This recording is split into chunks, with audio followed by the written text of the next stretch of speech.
This is Timothy Barr from MLW. Make sure you give a listen to one of the greatest podcasts in the world, True Heel Heat.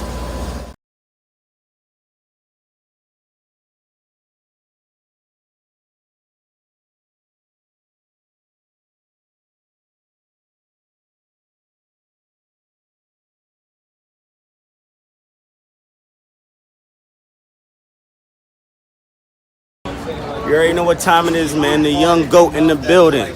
Make sure you tune in to True Heel Heat Podcast.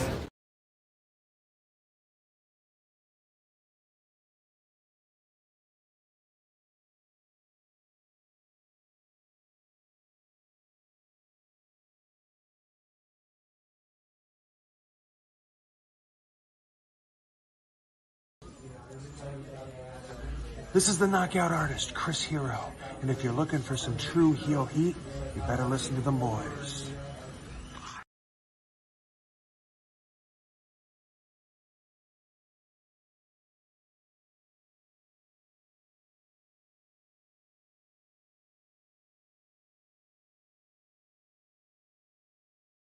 What's up, True Heel Heat? True Heel Heat. What's up? True Heel Heat. All hands is on me.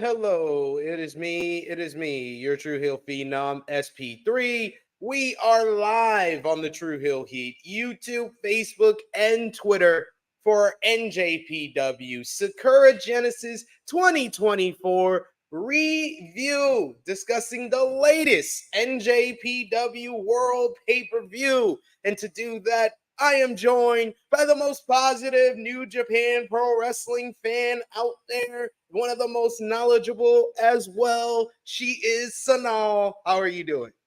I am good. I'm very glad that I could be on this podcast because obviously I didn't watch the show live, so I've been racing to watch it to make sure I was available and fully knowledgeable of the whole show before I came on here.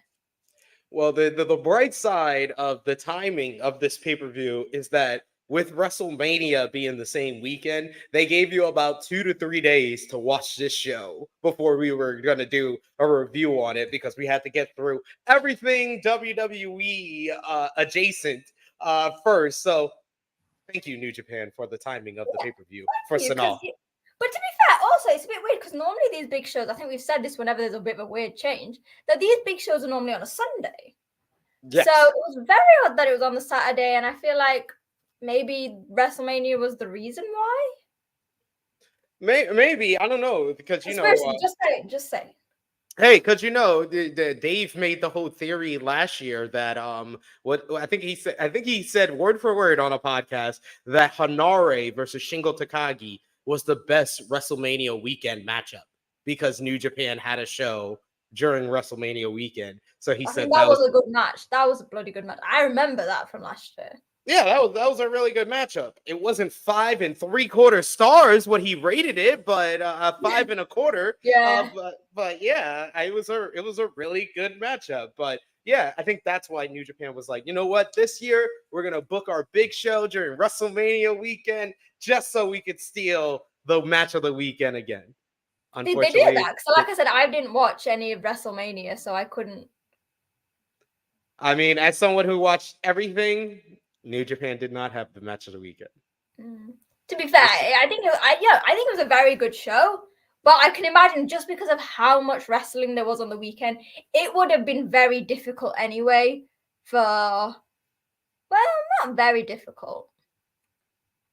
It could have happened, but I think with so much wrestling, I'm not surprised you said that.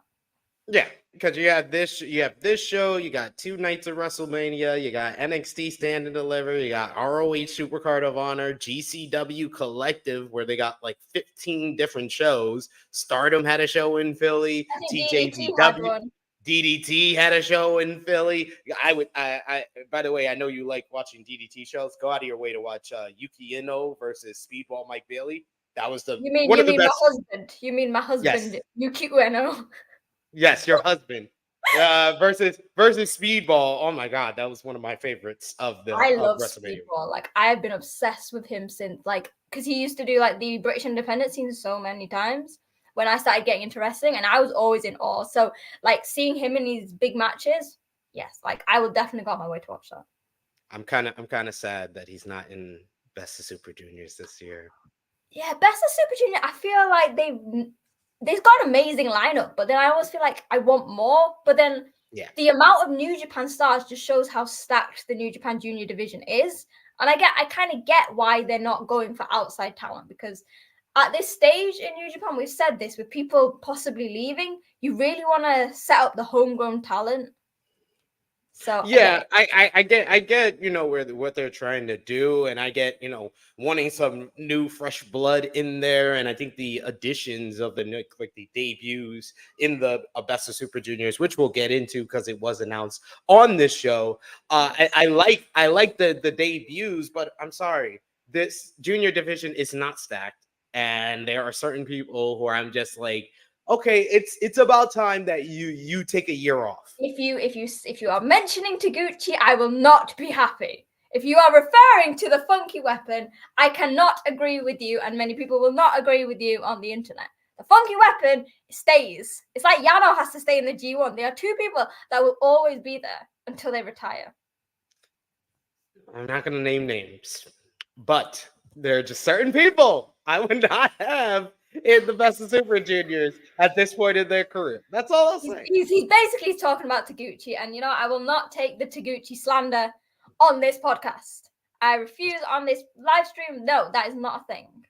That's all I will say.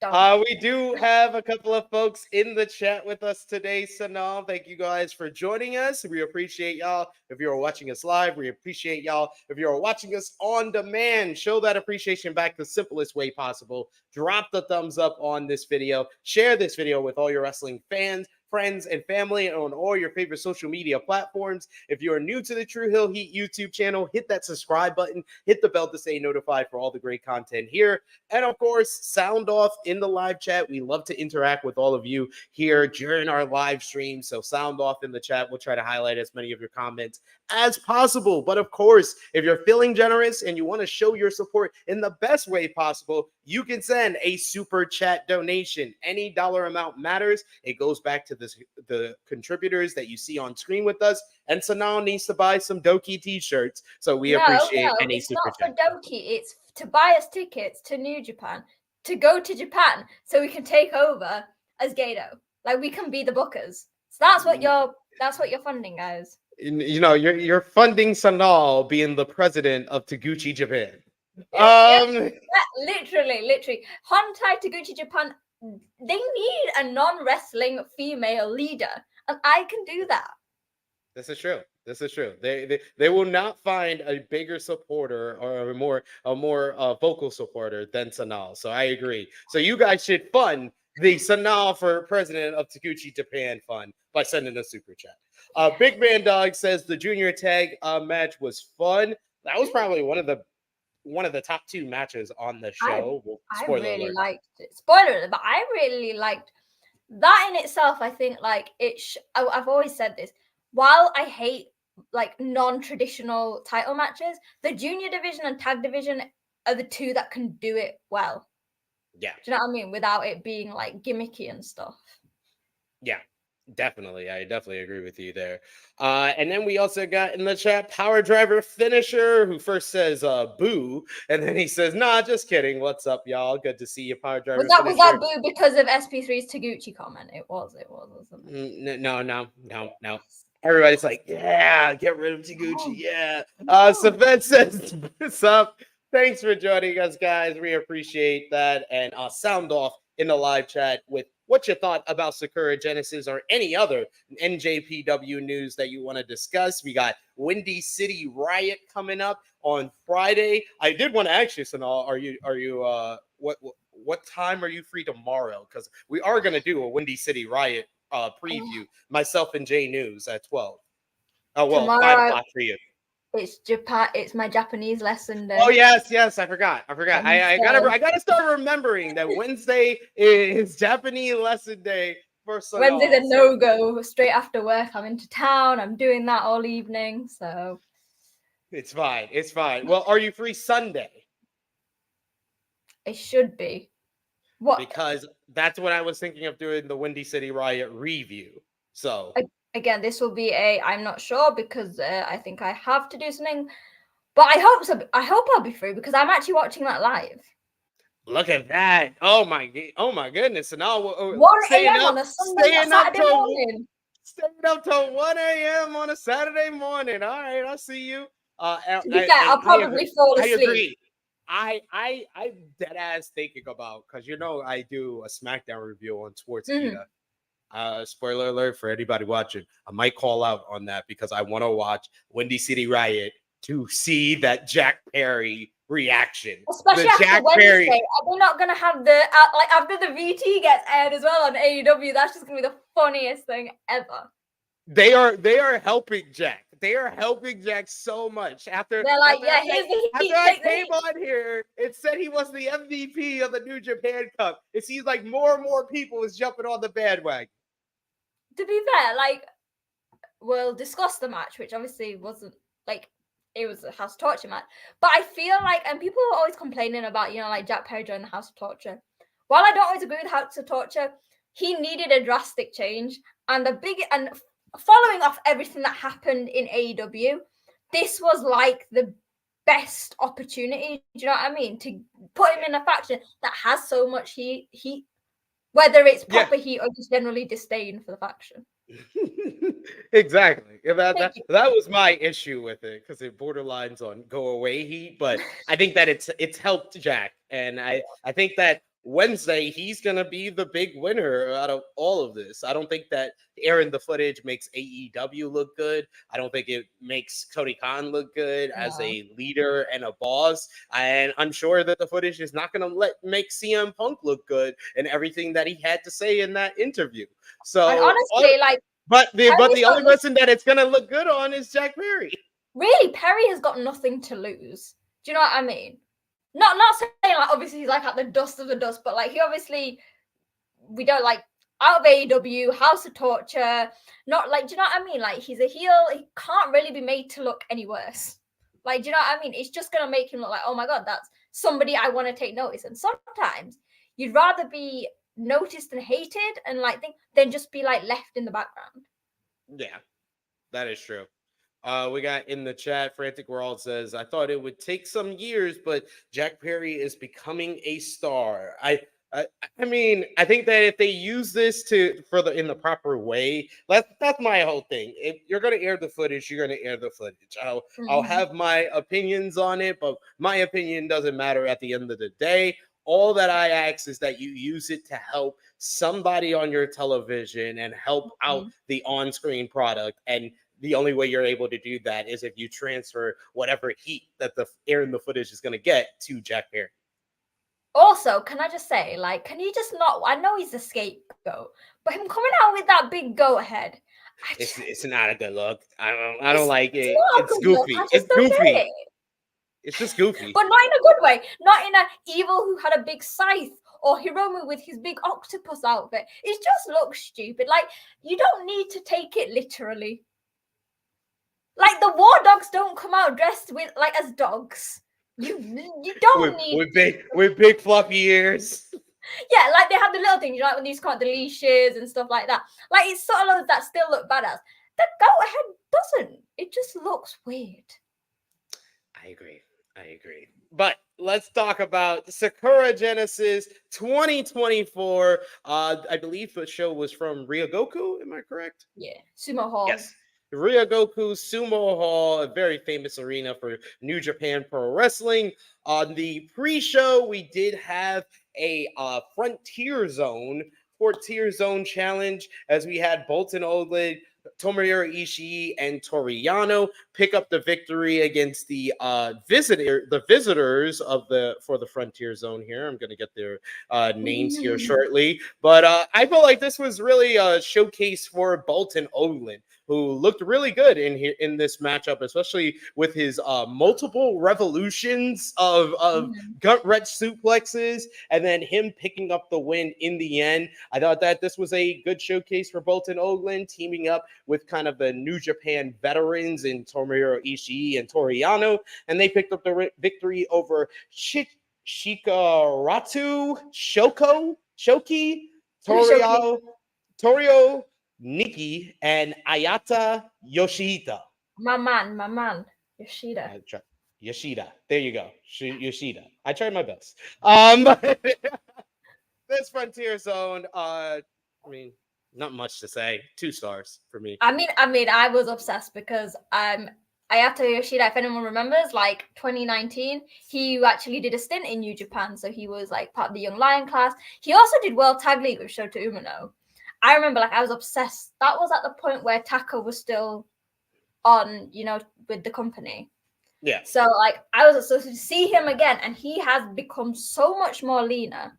Like, his physique was second to none. So, I was happy to see this match. I was happy to see Yoshida back in a New Japan ring, and I kind of hope that he keeps coming back because back in 2019, I don't know if anyone watched it then, I really wanted him to be with that class of young lions, like Shota and them. But obviously, he's won numerous championships in 2AW, but like it'd be nice to see him in New Japan again.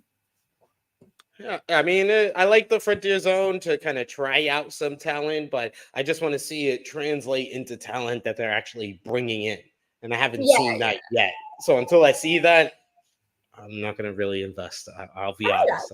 I'm not going to invest.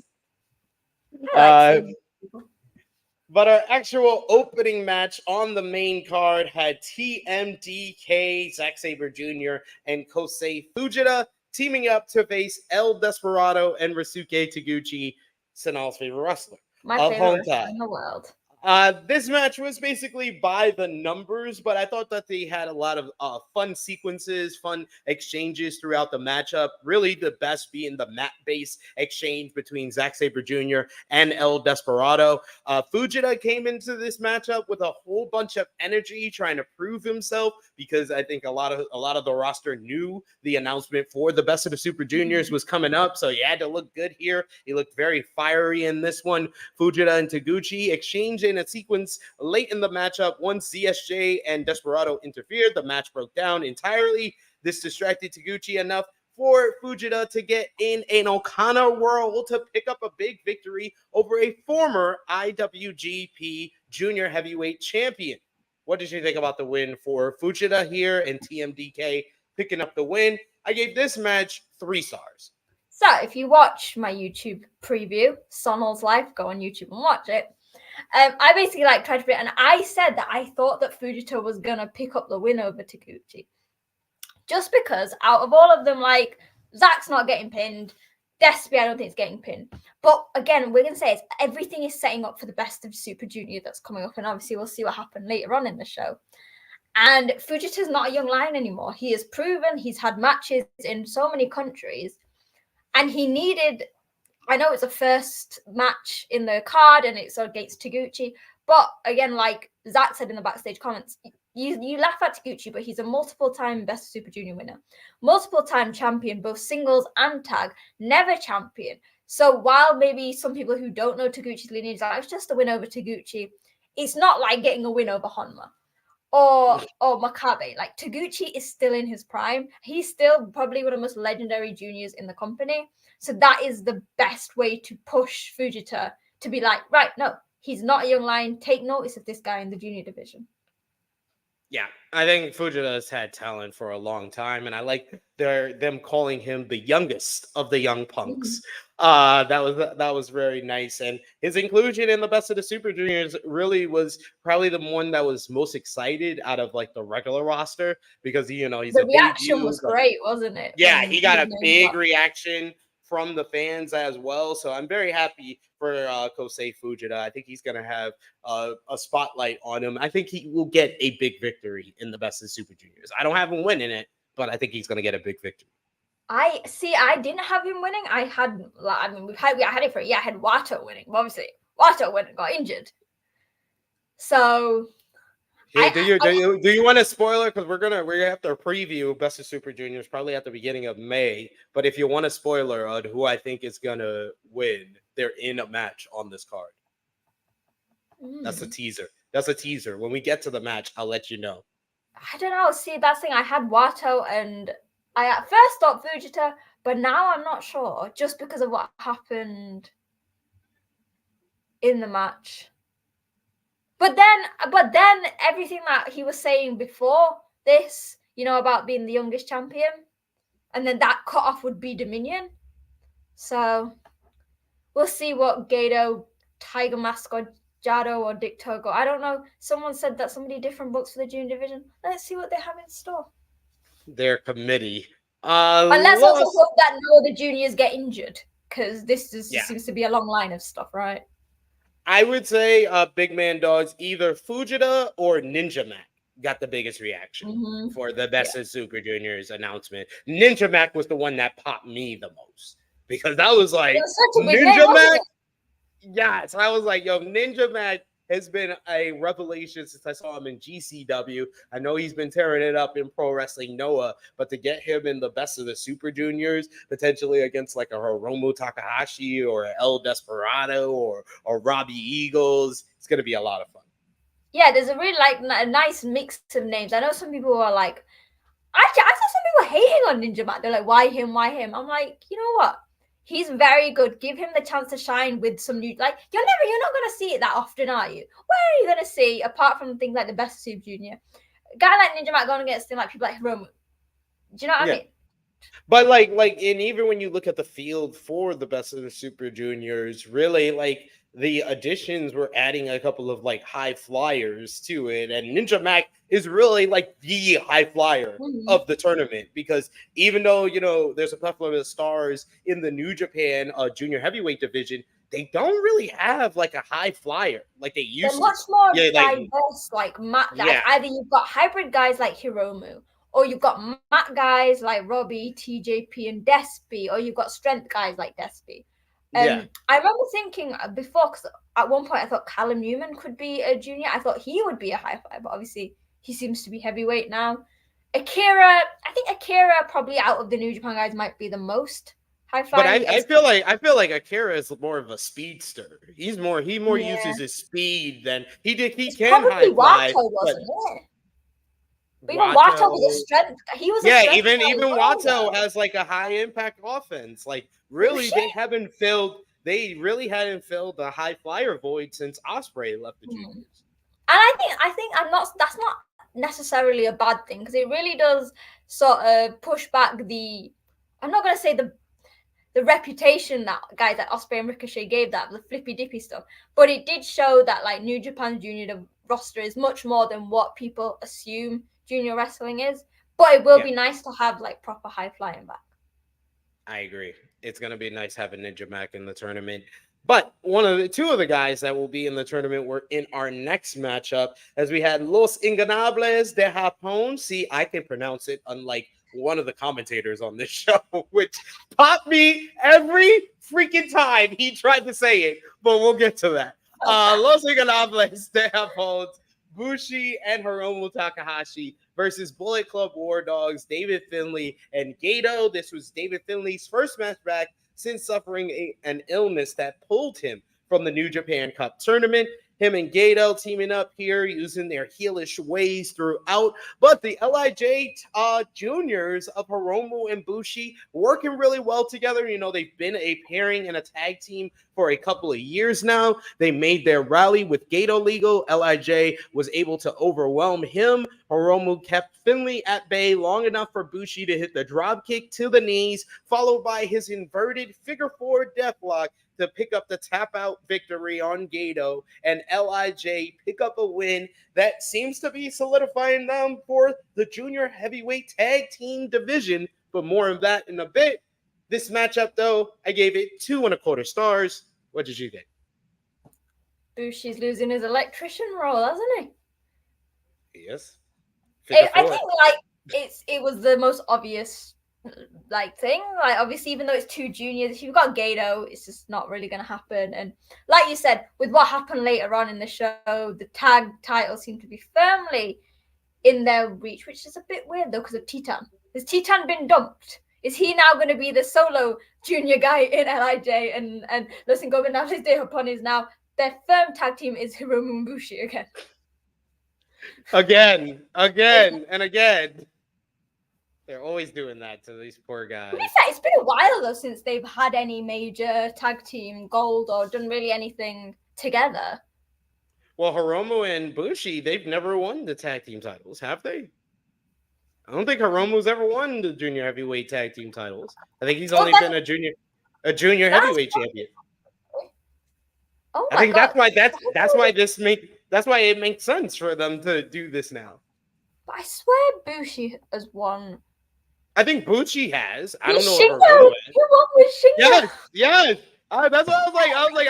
I know Bushi, you're probably right, but Hiromu, I was like, Hiromu's only won the junior heavyweight championship. I mean, consider it was with Shingo, who I still to this day doubt was a junior. Can you understand why I forgot that wasn't? That's fair. That is fair. But yeah, I'm interested to see them. And this matchup really was an indicator, when it was announced, but the execution of the match and how it went down and then what would blow on the rest of the show. Yeah. This was a big indicator of what's going to be the new lead feud in New Japan. LIJ versus Bullet Club War Dogs. Because I know when I did the preview, I said, oh, this is a match that really has no implications. It's just like a random match they've had. But again, like you said, if you watch the rest of the show, it makes full sense that was booked there for a reason. Yeah.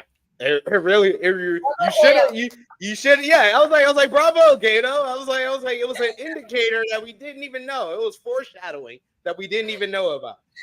But up next, we had more tag team action, and I'll be honest, this was kind of the nothing match out of these early tag team matchups. Unfortunate because I felt like it had some good wrestling in it. You had just 5 guys represented by Doki Sanada and Yuya Uemura going up against United Empire's Colin Newman, Great Okan, and Jeff Cobb. This was nothing special, but I thought that Sanada looked really good in here. He had the poise of a top star and a main eventer. Jeff Cobb just seems like he's having so much fun, whether it's on commentary or in the ring. I was going to say, commentary was brilliant, like the best addition that they could have had that show. It was amazing. It really was. But really the focus of this matchup was Yuya Uemura and Great Okan. In the end, it looked like Great Okan was going to put Uemura away when he got a crucifix pin. Got the 1, 2, 3 and pins the KOPW champion. After the matchup, Okan tried to check Uemura, but Uemura responded with the deadbolt suplex. After dropping Okan, he held up the KOPW championship, teasing a future title challenger. This is much better than the last challenger that Great Okan had, because I am not watching Great Okan versus Hangaloa. I will never watch that. I saw highlights of it, and I was like, I'm never watching.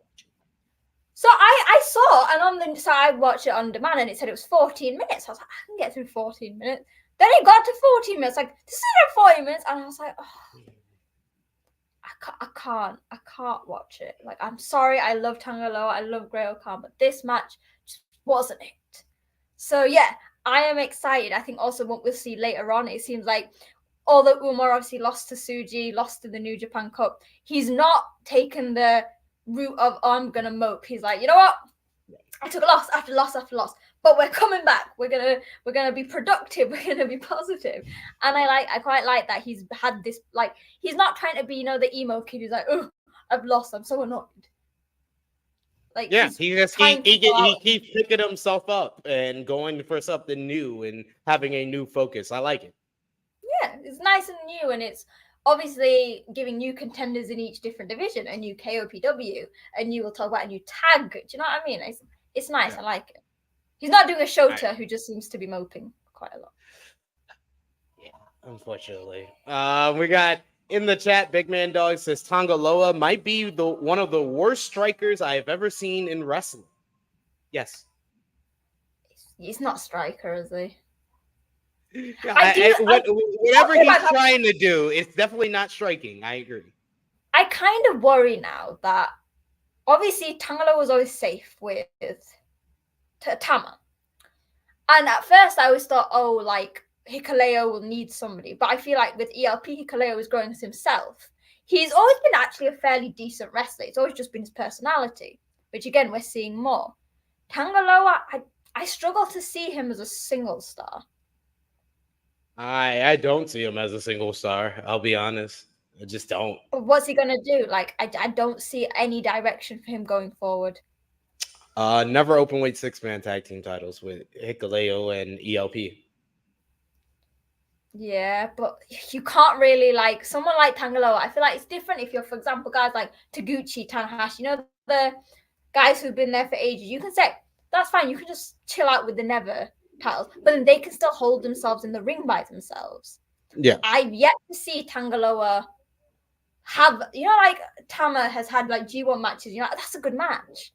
I've yet to see Tangaloa is in that section on the New Japan roster alongside Yujiro Takahashi. He shouldn't have singles matches, but if he is gonna have singles matches, it should be kept short, and it should be under 8 minutes.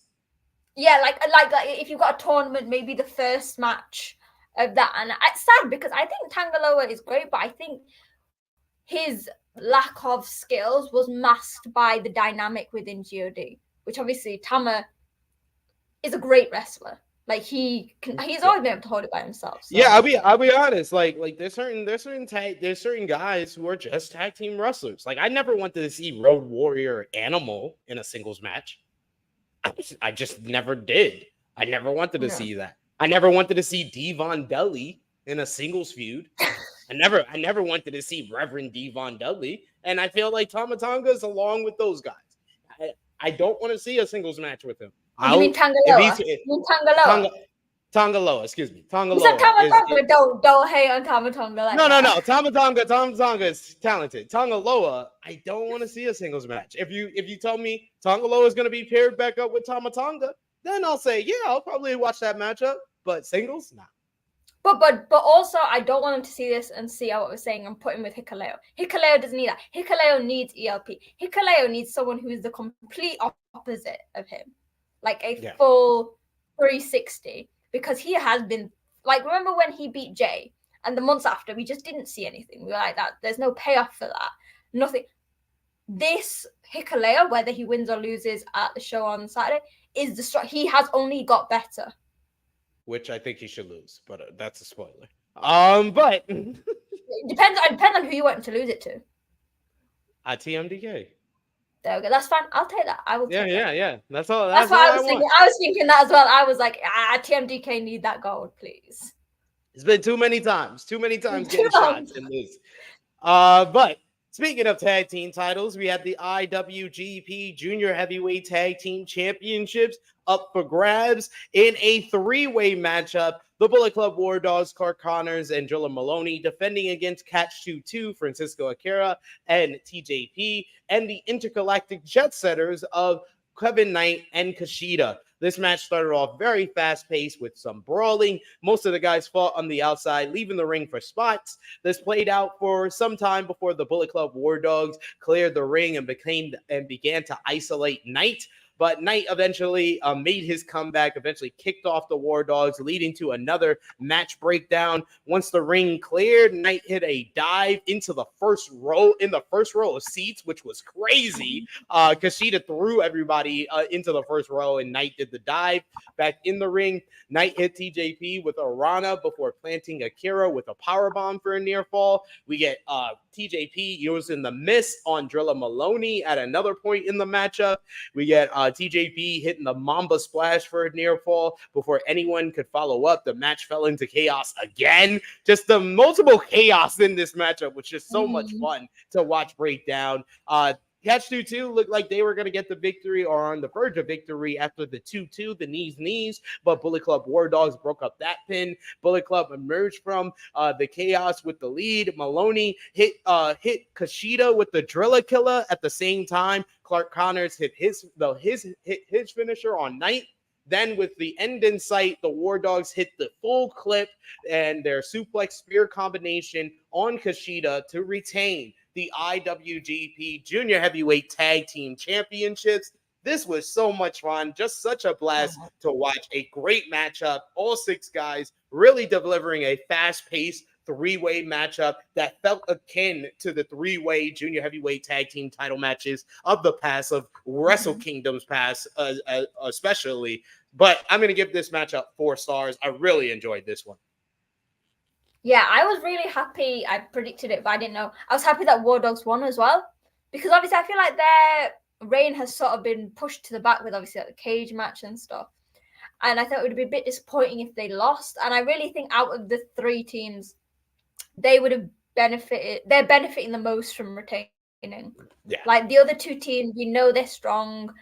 We know they're good. They've all had reigns. But I think with the direction, I think we're trying to push War Dogs as successful, especially after Finlay obviously lost the global champion. We need titles in that faction, and they're weird as hell together. But Clark Connors and Dan, it just works. It just works. It's chaos in the best way.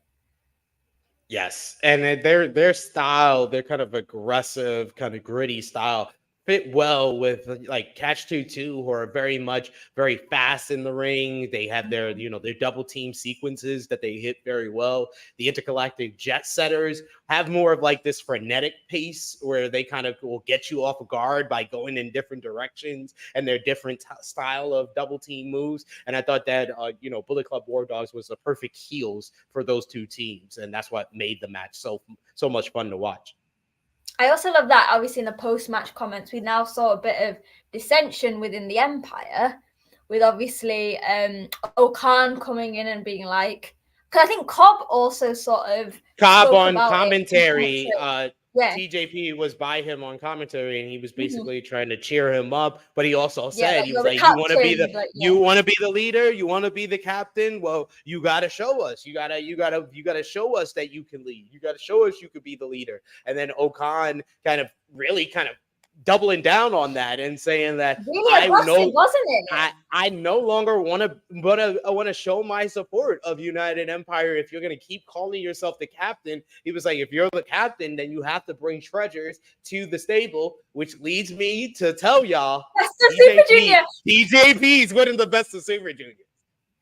I had that. So when I said 2, I had 2 options. One of them was Fujita, and one of them was TJP, just because of everything that's been going on in the Empire and the fact that like he's in the same block as Akira.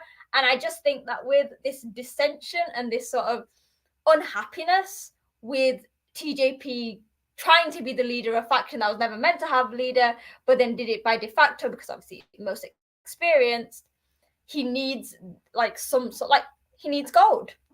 And what I found quite interesting was that O'Khan basically did this entire promo in Japanese. For anyone who doesn't know, O'Khan is fluent in English. I spoke to him when I was telling him I was learning Japanese, and he told me that at one point he struggled to speak in Japanese because he was speaking in English so much because he was on excursion here. And he said this in proper fluent English. So you know that if he's doing this in Japanese, that it is for added thing to say, you know what, you're not even worth me attempting to speak in English because you've done all this talking, but you've not backed it up. And he can say that because he has gold, albeit KOPW, but it's still gold. But still good. Still go. I'll give him credit where credit is due. I like what's going on with United Empire. United Empire is probably the most interesting stable right now, and that's why I think that they are going to be like the focal point. I think I said it on our New Japan Cup review. I think that is going to be TJP and Akira in the finals because I don't think they announced the blocks yet. Yeah, I was going to say I don't. Unless the top bit was one block and the top bit, but again, like you said, they normally say block A, and they didn't do that when the announcement happened. I think they announce what they usually do is they announce the participants as Sakura Genesis, and then they announce the blocks and the lineups on a different show. Maybe Don Taco. Because they normally have like these achievements as well. They have like Yes. 5-time Best of Super Junior winner, or this like the years as well. So yeah, I feel like what's the next tour again? Is that I think Don Taco, isn't it? Yeah. So I feel like on the road to Don Taco, they'll probably have that in one of the big statement shows. Yeah, I can see that. But yeah, very interesting times. We're gonna see if TJP or even Akira could win the Best of Super Juniors, but it really feels like United Empire is gonna be one of the focal points of the tournament. I think Akira needs a few years to win. He will at some point, no doubt he'll at some point win Best of Super Junior and be a singles champion. But I think after everything that happened with the cage match, I think we just need to keep pushing Akira to be that fan favorite, because he's very popular at the moment. But let him just bask in that for a bit before we go for a title. That's singles fair. Title. But talking about more tag team gold, we got to move on to the IWGP Tag Team Championships. It was defended by the Bullet Clubs, Chase Owens and Kenta, versus Bishamon, Hiroki Goto, and Yoshihashi. The champions kicked off the matchup, jumping Bishamon, only for Bishamon to reverse momentum. Bullet Club fought back, taking the challengers to the floor, whipping them into the barricades to gain the advantage. Eventually, Bishamon made their comeback, but they had to overcome a lot of cheating and nonsense from the duo of Chase Owens and Kenta. But in the end, they isolated Chase Owens. They grabbed him up, landed Shoto after a couple of close calls with Chase Owens fighting off both men. It was Bishamon who picked up the victory to once again become the IWGP Heavyweight Tag Team Champions. I believe this is their fourth reign. Am I right?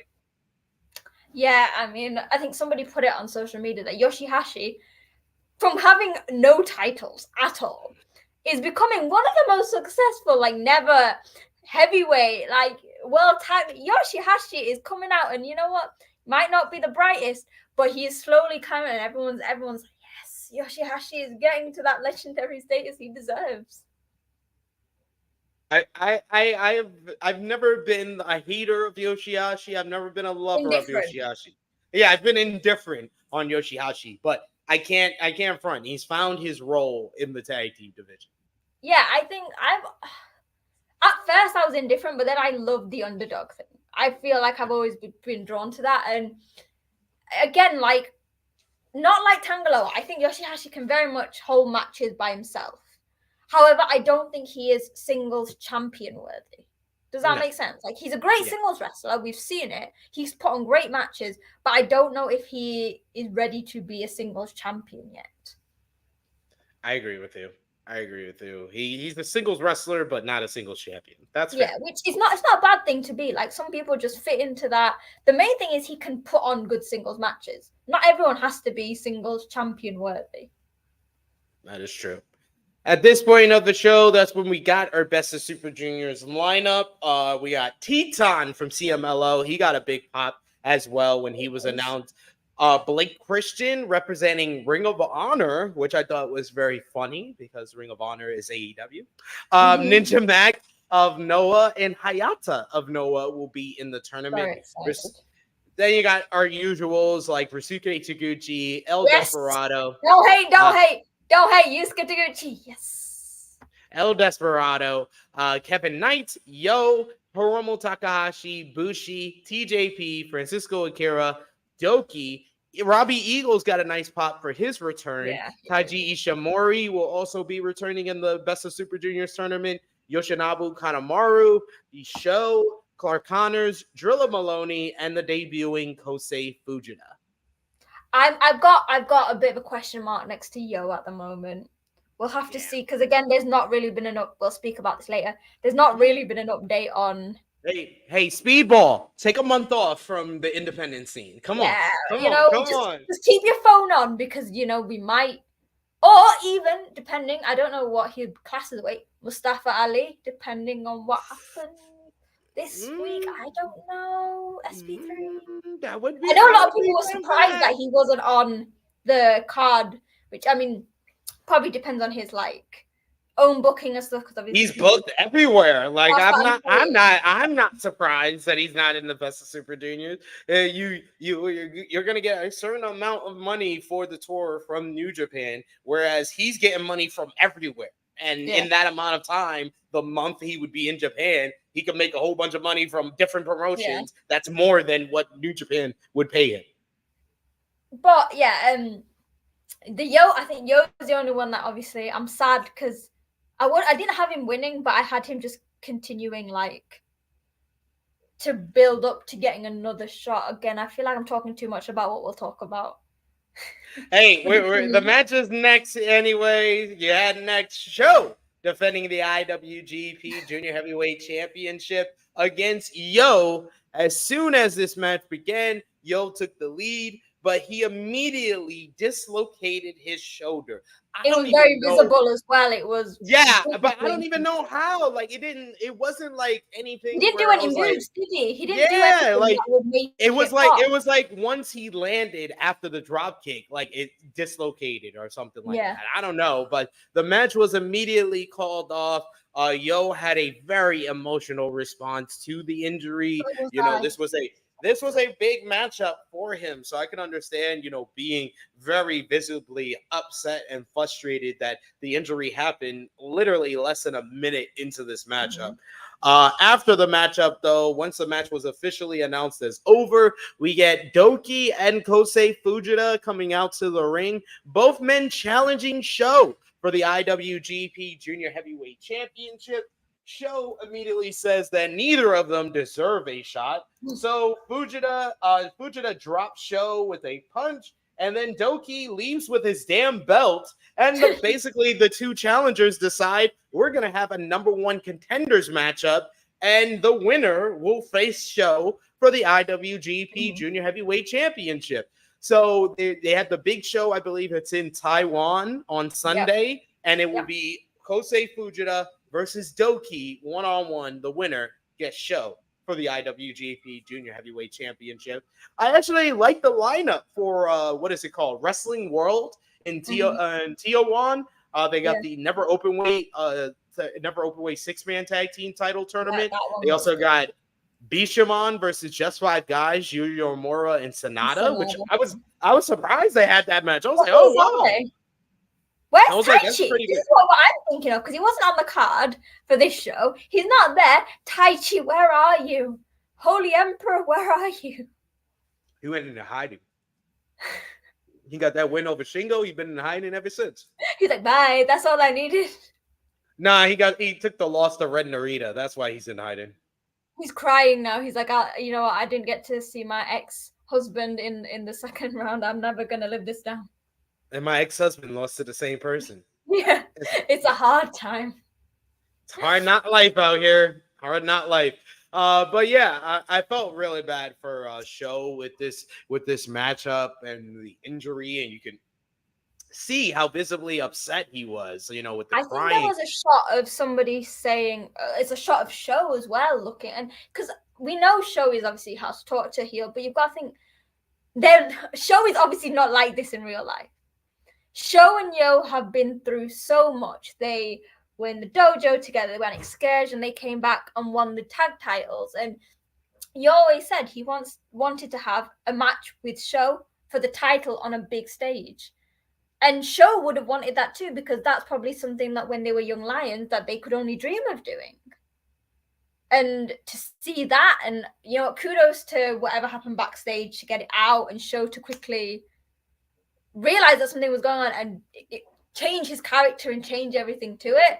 But heartbroken for Yo, but heartbroken for Sho as well, because I can imagine this was on his list of dream matches. Would have been one of the top. Would have been against Yo for a title. Most definitely, it was a huge opportunity for him. But I am sorry, I don't think we were gonna get like a Matt Classic though. Oh no, obviously not. I think we were gonna get a House of Torture match.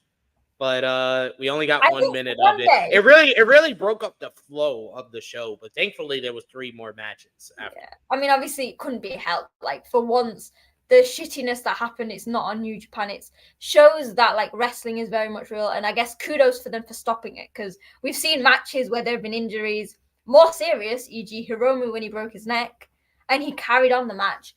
Good thing for Yo and for, I think it was it Marty Asami for going, right, no, this match, we need to end it. Like, it's not worth and it. his the like, you could see the bone like popping. I think out they popped it back in before he Yes. walked down, but that is not something you want to even, like, I assume they would have got maybe 15 minutes, but with Yo's style, just not worth the risk so close to Best of Super Junior.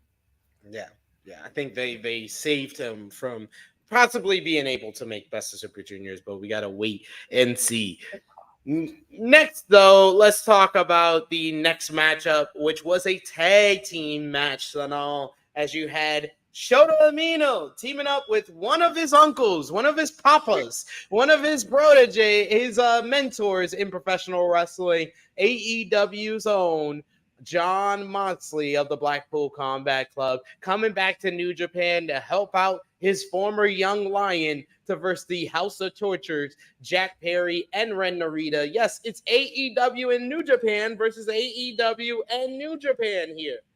This one was your House of Torture tag team style matchup, which is actually a lot more palatable or digestible than a House of Torture singles match, because they don't need 101 people running in. Or any House of Torture title match.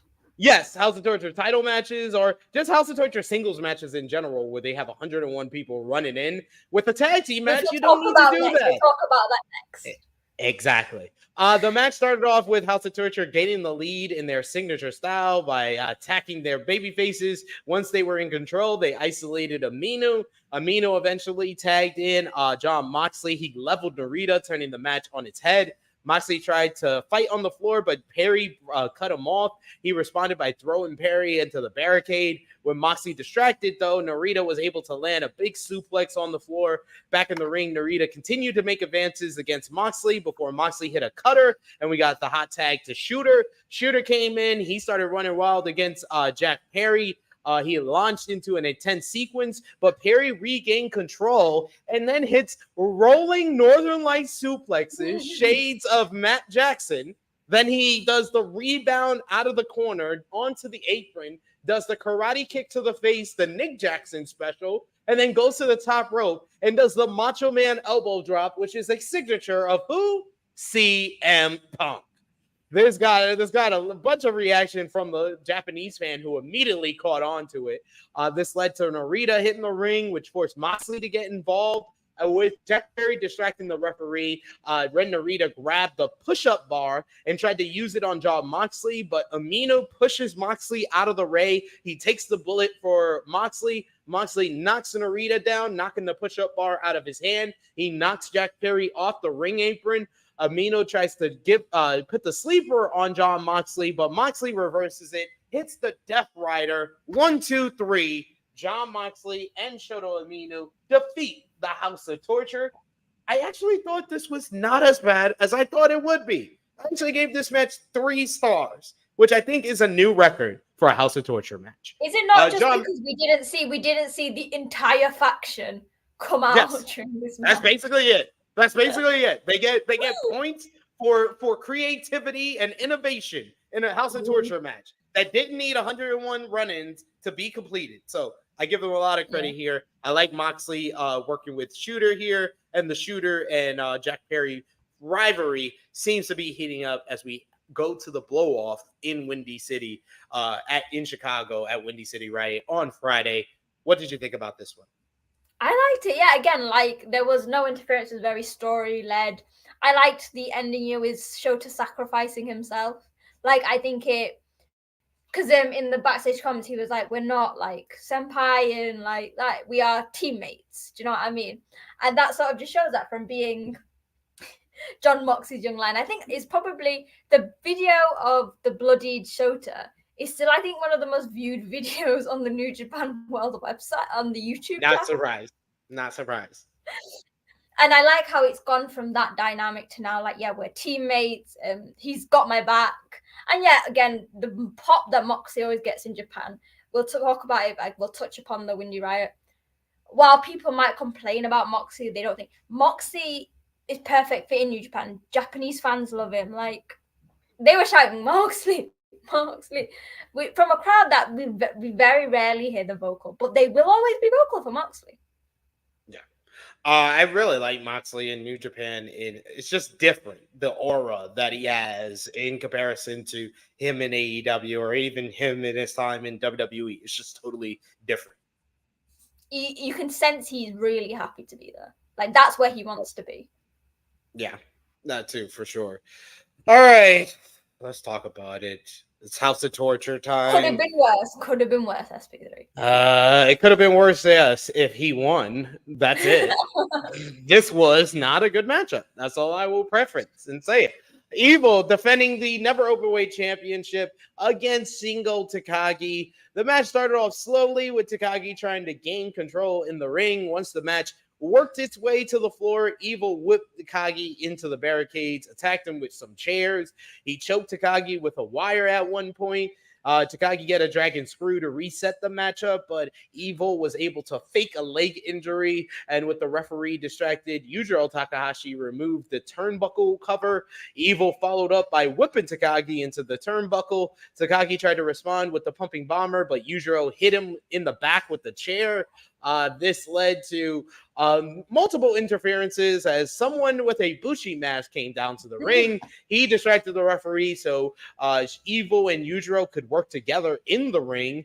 The fake Bushi attacked Shingo, and then the real Bushi came down to try to make the save. But the real Bushi spit missed into the referee's face, so now the referee is down. At this point, Kanemaru comes down and attacks Bushi, and he's wearing a damn referee shirt. House of Torture beat down Takagi, and then we get Hiromu Takahashi coming down. He's got a referee shirt as well. Evil hits Magic Killer. No, not the Hiromu didn't come out yet. So Kanemaru. So much going on. The SP3 is confused. He's like, there's too much. I'm like, my notes is all confused. Evil hits the Magic Killer with Dick Togo, and Kanemaru gets the quickest 3 count ever.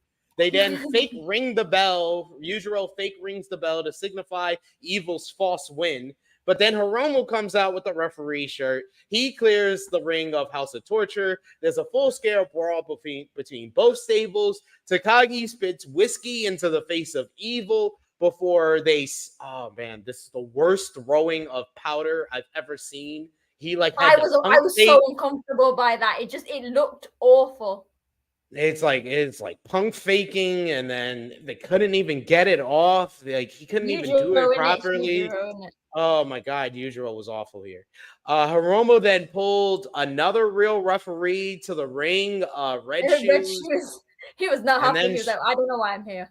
He's like, I don't even want to be involved in this. Shingo then finally hits the last of the dragon, wins the matchup. The only positive thing I could say about this damn match is that Evil lost.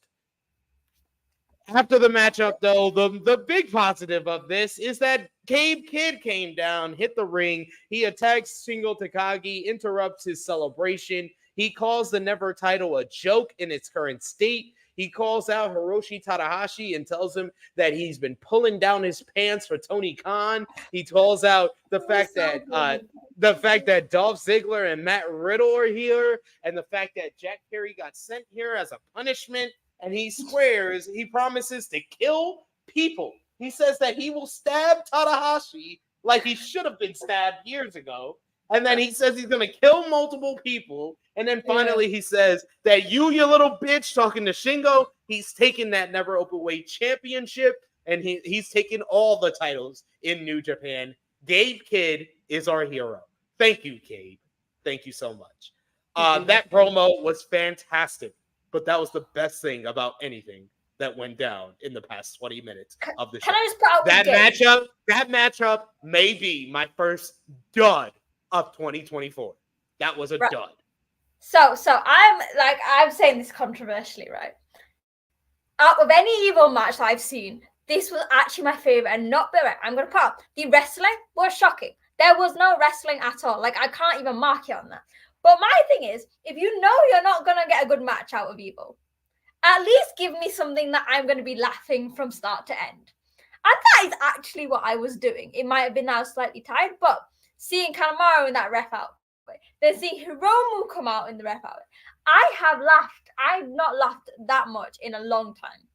And I've never actually watched an evil match and gone, you know what? Like, okay, the wrestling was shit, but like, I didn't hate it. Again, that's not saying much. That's nothing to do with the wrestling. It's the comedy. But again, it's one of the better evil matches, which again is not saying much.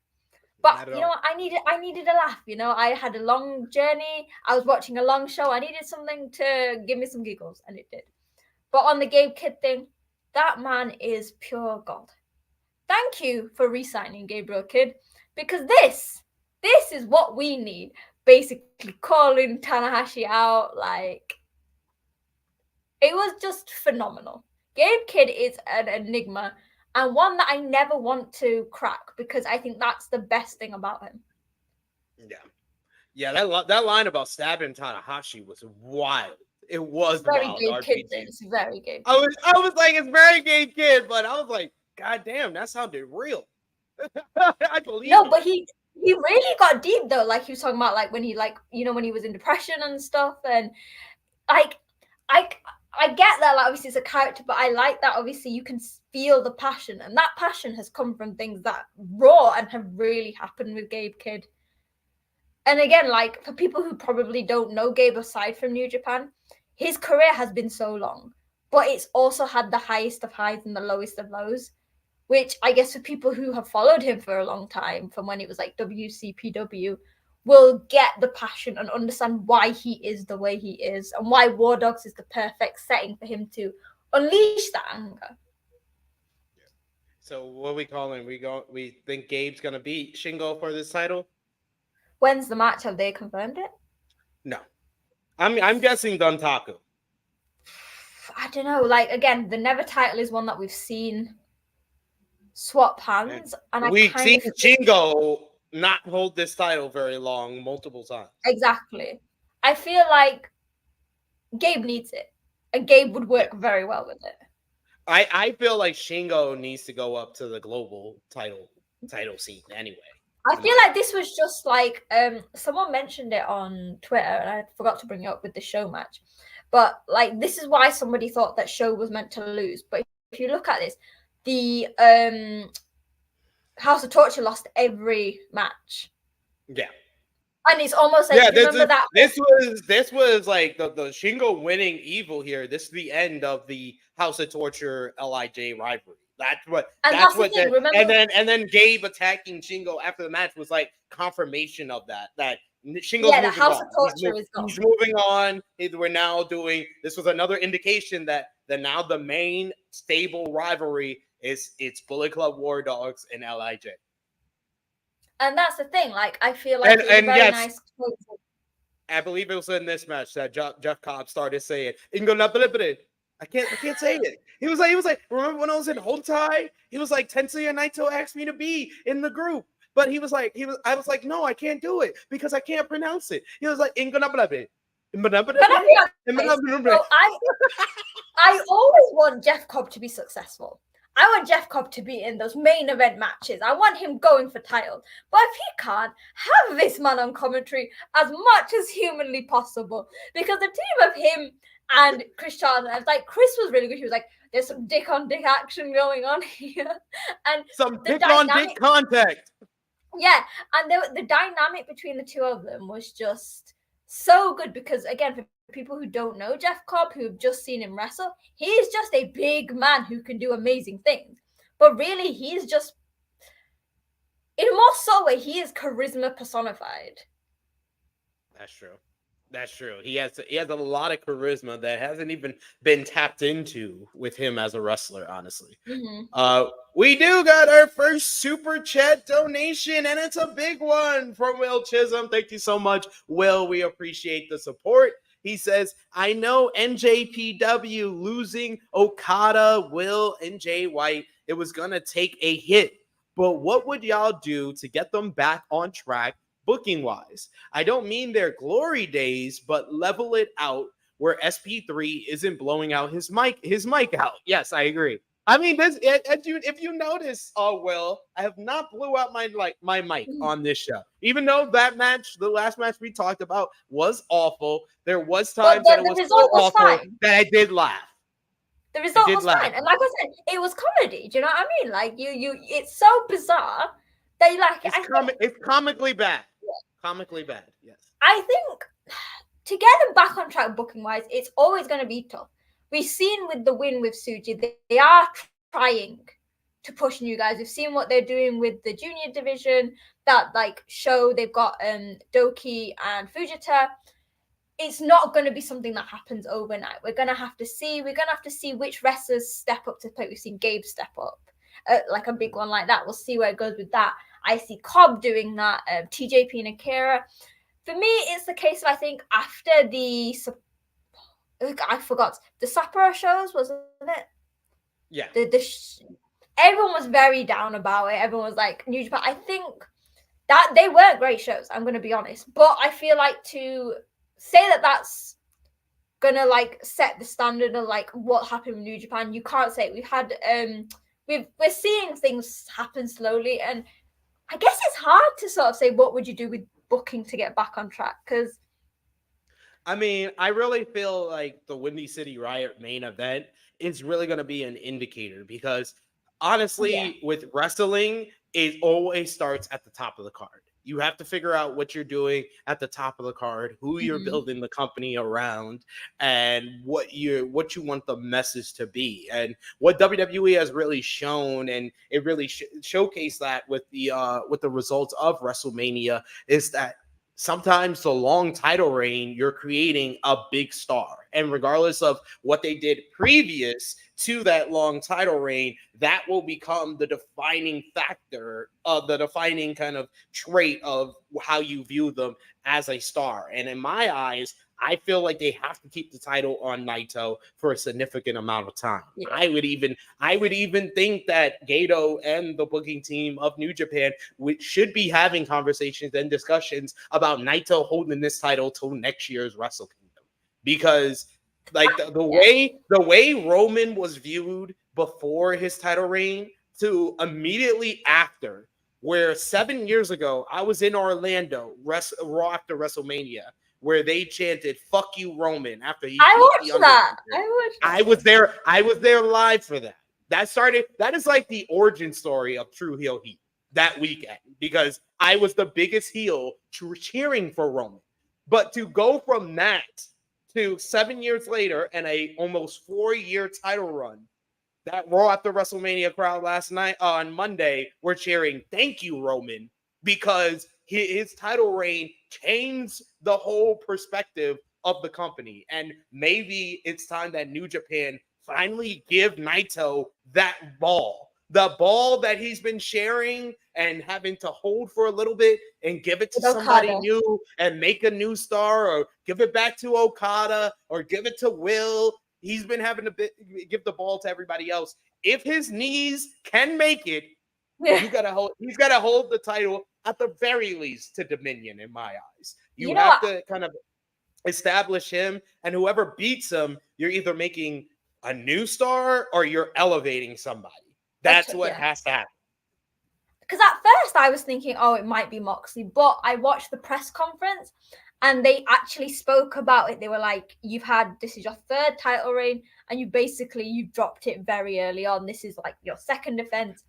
And Naito was like, oh, well, maybe I'm forming an attachment to this belt.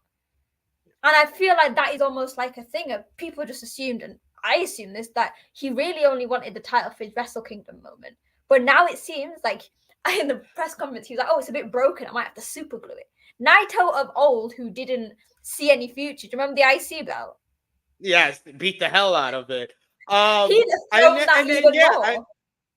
do. I have more optimism than before that they will hold the title on Naito for a little while longer, because his title run already has a storyline, and it's about him being addicted to the thrill of the roll call. And now it's not just about doing the roll call at Wrestle Kingdom. It's about the next roll call, and he's living off of that. Like, I like that. I like that as a story, and I like the fact that they have booked so many title matches in a row, because if he comes out of it, if he survives this stretch of 3 title matches in a month, that is the best title run he's ever had. Which is By like far. hard to believe. Yes. Like, it's hard to believe, but like, you could really solidify this as the Naito title run if he makes it through at least to Dominion. But I've been very adamant from the start, Will. I think that Zack is the guy that should beat him.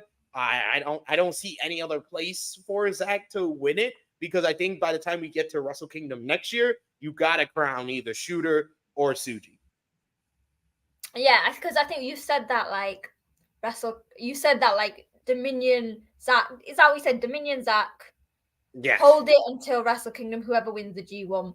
I almost thought that they were gonna have Zack win the G1 and then have him win at Royal Quest, just because I think he said a few years ago, he was like, if I win the G1, I'm not waiting. But then you're right, they need a big young star to win at Wrestle Kingdom, and it'd almost be unfair for Zack to only hold it for 2 months, because I assume again Royal Quest will be October, as it has been the past. Like, basically, with how things are laid out, I think that Shoto Umino's winning the G1. It feels like they did all the losses. Tsuji won't do it. No, he's not going to win the New Japan Cup and the G1 in the same. That's a little much. That's acting like you don't have any other young stars. Like, come on, you got to spread the wealth a little bit here. But Shooter seems like you've done all these big losses for him early on in the year, the Evil loss, the Jack Perry loss, all to set him up to make his comeback. And we've seen it time and time again of guys taking losses before the G1, and then they make their miraculous run in the G1. It feels like Shooter is being set up for that now. But that's what I would do. The real focus of the top, it's really got to be the top of the card, and it's 4 guys that you have to build up at that top of the card, Will, in my opinion. It's Naito, and making sure this title reign is remembered and really solidifies his spot in your laurel and the legacy of New Japan Pro Wrestling. 2 is probably having Zack be the one to dethrone him, because you got to make Zack a main event star as well, or solidify him in that main event spot. And then the third thing is both Shooter and Tsuji. They have to be more. You have to give them big wins and further establish them. And we'll talk about the main event here, because I think that did start the process here. But let's talk about it. Tetsuya Naito defending the IWGP World Heavyweight Championship against the winner of the New Japan Cup tournament, Yota Tsuji. LIJ versus LIJ. This is something that Tetsuya Naito has talked about for years. He has wanted a big LIJ versus LIJ matchup on a big stage there in Ryogoku Sumo Hall. This is it. Tsuji was the first one to establish control. He got some basic strikes and some holds to gain a lead. Naito fired back with some clubbing strikes, but Tsuji continued his advances. He landed a big tope on the floor to gain a lead. He whipped Naito into the barricades before dropping him on the apron. Tsuji continued utilizing simple moves to kind of dominate Naito here, but that only kind of furthered his confidence and his cockiness to the point he started spitting at Tetsuya Naito, doing Naito things to Naito. Naito fired back. He had a big drop kick to the back, followed up with a big neck breaker onto the floor, and started off his process of wearing down and dissecting the neck, setting up for Destino. We got a head scissor lock in the ring. Tsuji was able to make a comeback, pulling Naito to his feet on the ring apron and hitting a partial curb stomp to the floor, which looked really good. Naito fired back with a DDT to follow up. Naito hammered Tsuji with elbows to the neck, and then took him to the top rope and hit a big Hurricane Rana. When Naito tried for Destino, Tsuji reversed and landed a big knee for a near fall. He followed up with a big powerbomb as well. Tsuji tried for the Gene Blast, but Naito was able to catch him with a kick. Naito attempted the Destino, but Tsuji threw him off, so Naito hits the Gene Blast of his own. Tsuji and Naito were too exhausted to recover here. They started battering at each other. Tsuji would eventually hit a gene blast of his own, but he didn't have enough energy to capitalize on that one himself. Tsuji brings him to the corner and then hits his top rope curb stomp, followed by a power bomb for 2 pairs of near falls. With Naito on his last leg, Tsuji tried for the Gene Blast, but Naito was able to reverse by launching Tsuji with his legs into the corner. Naito followed up with the Gene Blast again of his own, but Tsuji was able to kick out. When Naito tried for the Destino, Tsuji was able to reverse. Tsuji tried for a suplex, but Naito was able to hit a partial Destino, then picks him up, does a full twisting Destino to retain the IWGP World Heavyweight Championship. Great matchup. I thought that this was Tsuji really showing that he could stay up to the main event level, tell a good, very good story within the ring, and have really good action. I would say Yota Tsuji has top 5 moveset in professional wrestling today. And that was on display in this matchup here. But Naito knows how to fill in the blanks as far as the emotion, the facial expressions, the body language. His psychology is on a different level. And they matched up well to have a great main event here. After the matchup, Moxley confronts Naito in the ring. And officially, Naito makes the challenge that he will put up the IWGP World Heavyweight Championship against Moxley in fluent English. In full English, yes. This is full. I was like, Naito gonna have no problems building up his Forbidden Door rivalry. He said, unsurprisingly, that Moxley accepts the challenge. It is now set, the main event of Windy City Riot. But Naito also showed some love to Tsuji, saying that Tsuji got a lot better from his departure matchup all those years ago. And he says that he and Tsuji will continue to lead LIJ to the next generation, to the next level. But they also not only just LIJ, but New Japan Pro Wrestling as well. Good speech by Naito to close the show. And like I said, I thought it was a great main event matchup. I gave the main event 4 stars. What did you think? Yeah, I really liked it. I think this is proof, because I know we've said this after the Sonata match of people saying Naito is not in the best shape. He's not good as he was 10, but he still puts on amazing matches. He has that perfect balance of facial expressions and emotions, body language with his style. And again, like the Destino he did at the end, very clean. Do you know what I mean? Like, it's one of the cleanest I've seen in a while. And it obviously seems that Naito was recuperated. I didn't see any issues in terms of the match. It was really nice to see Tsuji, and commentary did quite a nice thing of bigging it up. You know, like Tsuji copying some of Naito's more cocky antics and sort of pointing out. Spitting on, it was the part where he spit on him. That's when they went to like a different gear. Of the match. And the commentary were like, well, basically the whole timeline of Tsuji, of like Tsuji got basically scouted by Tanahashi, but he forgot about it, and then he saw Naito because he loved how Naito was. Obviously joined LIJ, his style is very similar. But is there a part of Tsuji who is missing the old Naito? Because if you think about it, Naito is now basically a full-blown babyface. Yes, he still has that tweener stuff, but he's grown a connection to the belt. And again, it's everything that Naito isn't meant to be. So then commentary were like, oh, is Tsuji now trying to find a way to bring that back out of Naito? And we saw it at the start a bit. Naito was just having a bit of fun, you know, like teasing him, because he knows, right, this is my pareja. If I can do it with anyone, I can do it with him.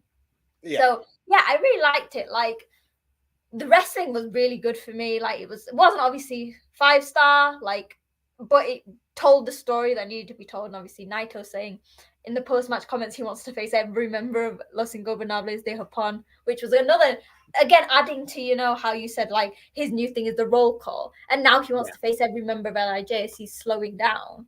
So I think that they're finally trying to find a way to complete, because Naito has always said, unlike Tanahashi, he said, I don't want to be doing this until my knees are gone. He wants to go full out and then just say bye.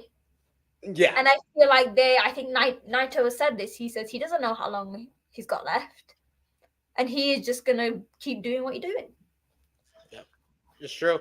RPGs is saying Best of Super Junior needs to build a new star and hierarchy beyond just Hiromu and Despy. But they did that last year. So that's why I said like I didn't address like the Best of Super Juniors or any other divisions when Will asked us like what would you do to kind of bring back or bring good vibes to New Japan, because I feel like Best of Super Juniors, they did that last year. I'm not going to say that they won't do it this year or they need to do it this year, because they just did it last year. They built a new star in Watto. They built up other stars underneath him, like Speedball Mike Bailey. That's why I'm asking why he's not in the tournament. Teton got a big reaction because he was built and elevated in last year's tournament. Like, they're going to do that things. I think that Fujita is going to have the best shot of being elevated and being built as a new star in this year's. I do wonder if Watto hadn't got injured, do you know what I mean? What they would like, because I really think after the pop he got and the reaction, was there meant to be something, not saying another Best of Super Junior, like a win there, but was a title shot or a title reign somewhere happening, do you know what I mean? Within the time after he got injured. I wouldn't be surprised if Instead of show. Yeah. Because it makes sense story-wise. I wouldn't be surprised if they had plans to put the title on show and then Watto was going to be the one to dethrone show. But with his injury, maybe that plans have changed. Like, I even had something for like Wrestle Kingdom with Despy, just because obviously that whole storyline with Despy. Yeah. It would have been nice to have Watto beat someone who went from disdain to like some sort of amicable, like, okay. Agreement. Yeah, do you know what I mean? But I guess that's the thing. Like, there's always a what could be. What if this didn't happen? What if an injury didn't happen?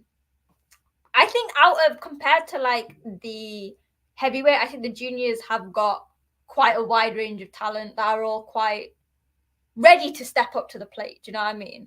It's just how they're like ready to book it. Yeah, I agree with you there. But that brings us to a close on this Sakura Genesis. So we thank everybody for joining us. Sound off in the live chat. Final call for super chat donations, but most of all, anyone who's joining us on Facebook, Twitter, or Instagram, let us know your match of the night, MVP, LVP, out of 10. What did you give the show? Thumbs up, thumbs down, thumbs in the middle. For me and Sonal for NJPW Sakura Genesis 2024. Thumbs up, thumbs down, thumbs in the middle in 3, 2, 1. Thumbs up for me. She was like, thumbs up for Sonal. Yeah. Out of 10, what did you give the show, Sonal? I don't know. I'm going to be like a bit harsh just because it's older. 8.5.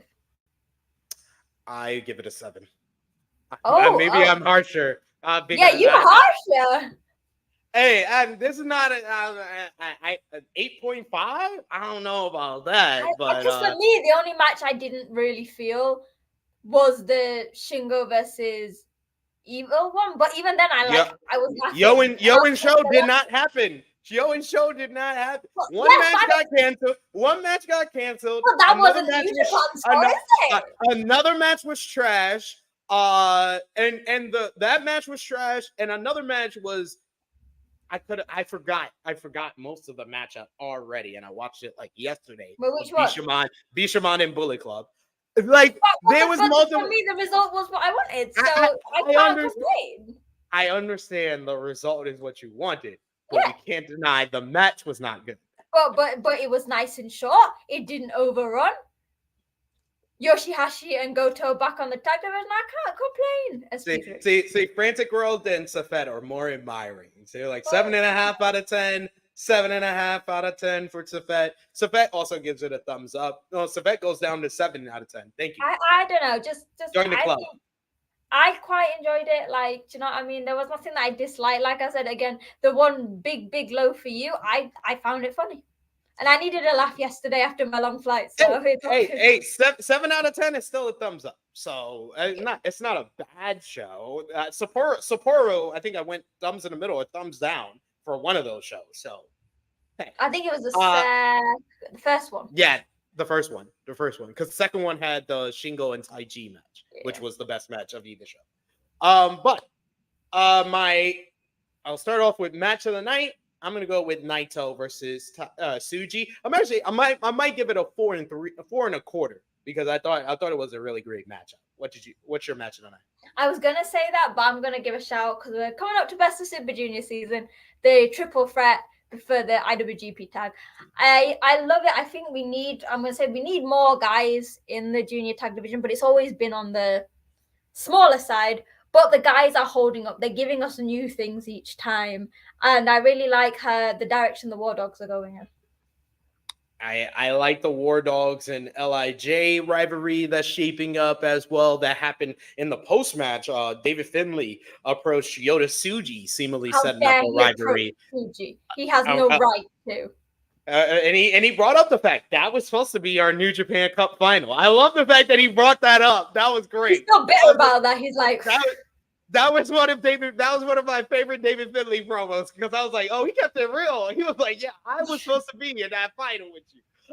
But yeah, I like the Bullet Club, War Dogs, and LIJ rivalry. But my MVP for the show, I'm gonna give it to Tetsuya Naito because this is the first time I'm actually feeling he has a chance to hold the title for a while. This is the first time ever. Like, literally, it doesn't take Gato long to make me lose any type of optimism about a Naito title. Yeah, I was going to say Naito. This is the farthest I've been where I still have optimism. So, Naito's MVP. I was going to go Naito, but again, I'm going to differ, and I'm going to stick with Savette. Gabe Kidd. That promo was, like, again, I'm going to stick, like, Naito, was phenomenal. Like, he really helped Tsuji get up to that next level. Looked at him as an equal in the match. Do you know what I mean? Yeah. Not just like the youngest member. Well, not the youngest member of LIJ. But Gabe Kidd, he wasn't even on the card. He didn't even have a match. But my guy, literally, if you ask people what did they remember, they will remember that Tony Khan line. And that is pure beauty. Hey, he's our dog for real. LVP for the show, Evil. Dick Togo, just to be slightly different. Why is it coming out in a Bushi mask? Again, I think he did that when he first debuted. He came out in a Bushi mask. He did. He keeps the gimmick. And I'm sorry, but nobody's ever gonna believe that Dick Togo is Bushi because their body types are completely different. Dick Togo is a little bit chubbier than our good friend Bushi. But Chris Charlton was like, no, he's like, I know that tattoo anywhere. No, you know that body type anywhere. I know that body type anywhere. That is not Bushi. But yes, that brings us to a close on another review. Thank you so much, Sonal. As always, let everybody know where they can follow you on social media and your YouTube channel. Yeah, so you can follow me on Twitter or the X at wrestling_chat. Make sure to subscribe to me on Sonal's Life on YouTube. I didn't have a review for the show because I wasn't here, but we're back to regular business. We have got the Windy City Riot Rush, whatever the name of the show is. I'm watching that live, so I'll be live tweeting, but I'll also have a review up that day, I guess you could say. So yeah, make sure to subscribe for everything New Japan because we have got a lot of shows coming up. Indeed. You can follow me on the Twitter machine at TrueHeelSP3. Follow the gang, Facebook, Twitter, Instagram, TikTok at TrueHeelHeat. Patreon.com/TrueHeelHeat. Best place to support us when we are not here on the YouTube channel. And check out all the great content we got on our channel right now, like our True Heel Heat 271 flagship episode from this past Friday, which previewed the entire WrestleMania weekend. Check out our WrestleMania 40 Night 1 review, as well as our WrestleMania 40 Night 2 review that are up right now as well. And I will be back here live tomorrow, 12:05 p.m. Eastern Time, with Jay News to preview NJPW Windy City Riot. So join us for that one, and we'll be back on Sunday for our Windy City Riot review. But for Sonal, it is me, your True Heel Phenom, SP3. This has been our NJPW Sakura Genesis 2024 review. We are signing off until next time. Later.